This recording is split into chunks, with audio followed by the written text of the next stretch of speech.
I Enhedslisten og SUF mener vi, at skoledagene skal være kortere. Faktisk var det kun Liberal Alliance og Enhedslisten, som stemte imod skolereformen. Og det gjorde vi, fordi vi var bange for, at skoledagene skulle blive alt for lange. Og det er også det, vi ser, der er tilfældet nu. Der skal også være plads til et liv uden for skolen. Men desværre ser vi, at resultatet af skolereformen er, at rigtig mange unge mennesker dropper fritidsaktiviteter, dropper klubben om aftenen og dropper at hænge ud med vennerne efter skole. Men man lærer faktisk også rigtig meget af at gå til karate, af at gå til spejder, af at gøre andre ting, end det man lige gør i skolen.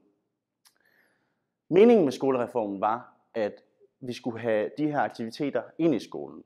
Al bevægelsen skulle ind i skolen, så vi var sikre på, at alle børn fik de aktiviteter, som fritidsforeningerne tilbyder. I virkeligheden er resultatet af skolereformen, at der sidder elever til langt ud på eftermiddagen og er alt for trætte til at modtage mere undervisning og lære mere den dag.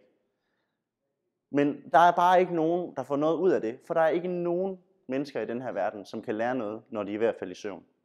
Derfor mener vi i SUF og Enhedslisten, at vi skal have kortere skoledage.